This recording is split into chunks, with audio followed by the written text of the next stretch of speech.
What we want to do is create a connection with our target audience that goes deeper than the product, the solution, the service itself, that creates an equal, a parallel between the brand and the potential buyer that says, we understand you and you understand us.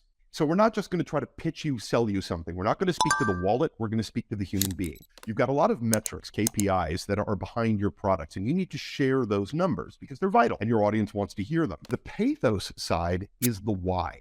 It's the heart story behind that product that says, I don't just have a great product. I have a deep reason for believing that this is the right way to go. And I want to share that excitement and that passion with all of you so that you believe it's the right way to go as well. And the great corporate story blends your logos with your pathos. So you can put together the fuzzy with the details, and what you come together with is a story that's really going to land with your target audience and create value for them and ultimately create value for you. And that's whether you're an entrepreneurial startup or you're a massive corporation like Bayer. Walk us through those different storytelling from $20,000 utility vehicle to the $200,000 sports vehicle. So think about passion brands. We connect with a product, with a market from an emotional perspective before we connect as a consumer perspective. There are three hierarchies of informational intake. The average human being is hit by about 10,000 pieces of stimuli every single day. So we have to naturally bin that content. We have to make knee-jerk decisions of which content is valuable to us and which is not.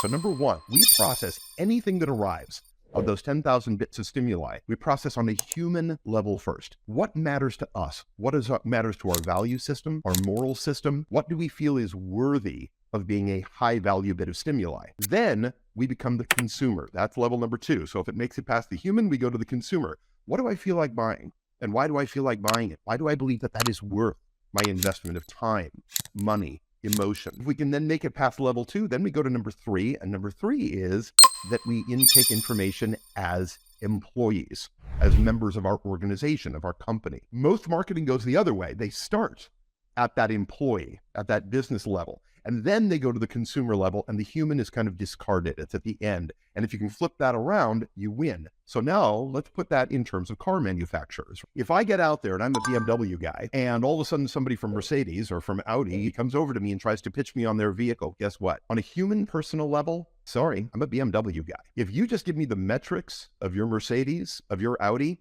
not interested. You know why? Because every one of your competitors has the metrics that say they have the best product. Theirs is the most powerful. Theirs is the one that you ought to buy, and the consumer gets confused. So now I've got all of these things, all which are excellent products, all of which say they are the best and give me the numbers to prove it.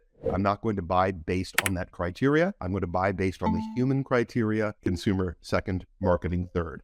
Great corporate story paints a beautiful picture for the audience that you're trying to reach out to. That picture then invites them to be a part of it, to star, to be in the center of that particular picture or concept. And a certain person wants to star in that beautiful picture of a bit more excess, being more cool. I made it. I've arrived. I have the cachet. I'm buying the Audi. And the other person says, no, my picture of success is that Volkswagen. I saved the money. I'm being better for the planet. I'm utilizing less capabilities. I have less bells and whistles. So when something breaks, my car doesn't have to go in for an $800 repair. It can go in for a $250 repair. And that's the picture that speaks to them. Knowing your target audience is a part of telling the right corporate story. Can we ratchet down that message a little bit with a few less zeros and also successfully tell a story? One of my favorite things that I ever saw, I was driving down the freeway in LA, and I looked over and there was a white panel van next to me, and it was for an electrician. And the name of this guy's company was We Show Up. We Show Up Electricians. And I thought, I don't know what, storytelling, right? All of a sudden, we want to go out and we want to rename our company We Show Up.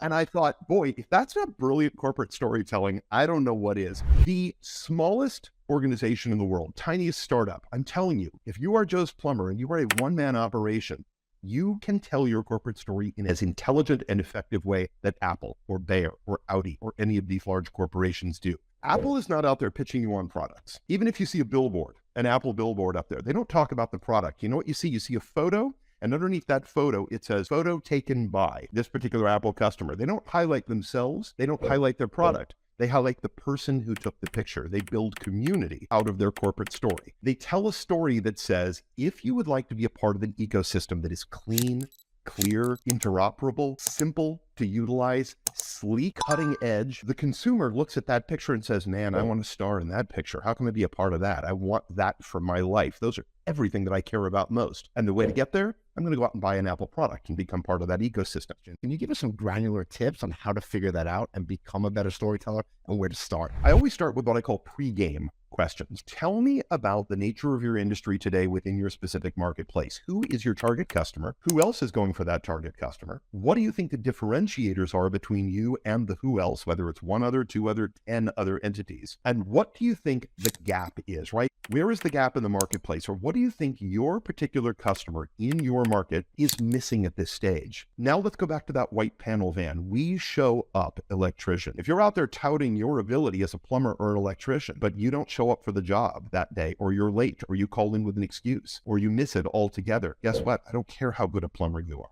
I don't care how good an electrician you are. You didn't do the job for me. So let's ask those pre-game questions first to figure out who we are and what we're all about. So what was the brainchild behind the book, and how difficult was it to put to paper?